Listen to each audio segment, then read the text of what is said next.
Yeah. Ito naman kay sinabi ko lang, you open up buksan mo lang. Open the books of your finances. Yes. That was my demand.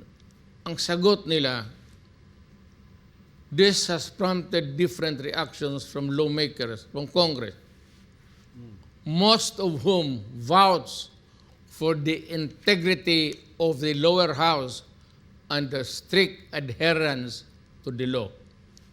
Really? Okay. If you are telling the truth, then let us open the book of accounts.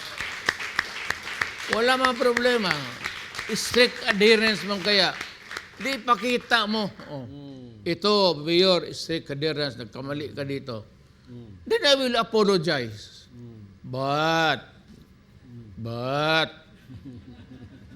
Batin mo. Huwag mo akong lukuhin. Galing ako dyan.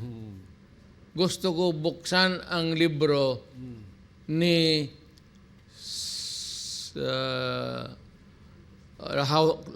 lower house Speaker head si Martin Romualdez. Romualdez. Ganon. Simple mo lang. And it is provided by law. By the Constitution itself. Not in mere regulation. Constitution.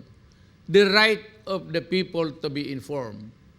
Even the Senate, even the Supreme Court must bow to that injunction made by the Constitution. Wow. Pati ako, pati si Inday, now, open up the confidential funds namin ni Inday. Ako, maraki ang gasto ko.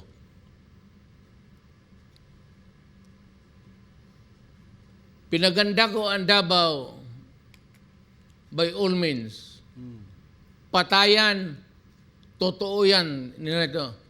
Pinatay ko yung mga enemies of the state.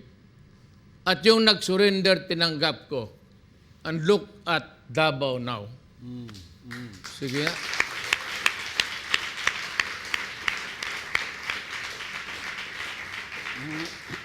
Compare it with your city. Now, yung conventional fund Inday, minintay niya, akin yun. Alam niya kung sino ang bayaran, sino ang kailangan bigyan niya nag-surrender. Hindi na dala sa livelihood ng istorya na you have to wait for a program of livelihood in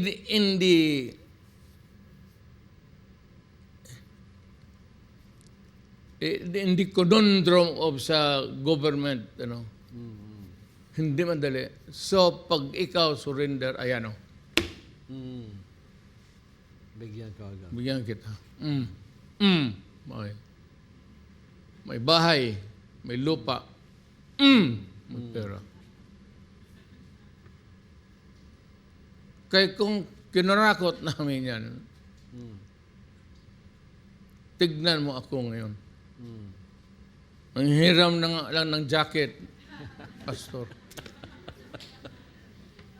Hindi naman ako ang kabili kong ilang taon ako, mayor, 23 plus 6 as president.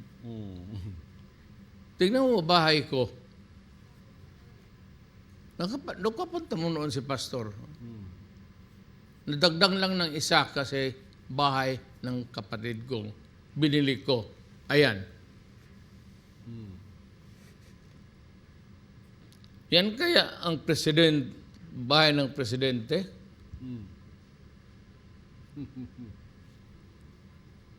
Tingnan niyo. Look at the house. Walang garage yan kasi puro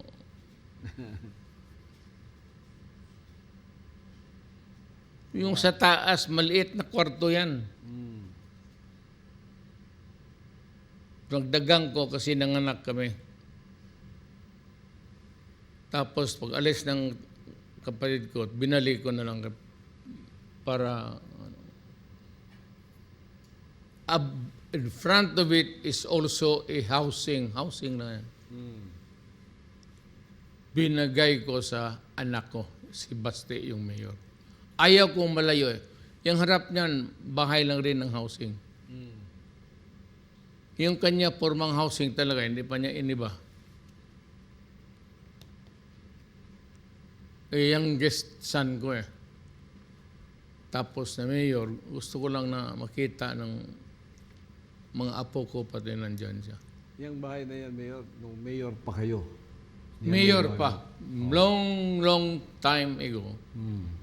Ikaw pa, Pastor, ang nag-bless niyan. Yes, yes. Hindi ka tagkasya lahat ng members ng kingdom kasi hindi man talaga tayo magkasya. Maliit. Maliit. Sa labas lang. Bakit ako magpakurne? Why do I have to be a hypocrite? If I have money, magtahimik na lang ako. Ilang beses tayo nag-uusap sa ilang usap tayo dyan sa Congress na kaya nag-abot pa tayo hanggang ngayon na some of you are still there. Sino ang congressman offered, not really, resigned because of a son's actuation?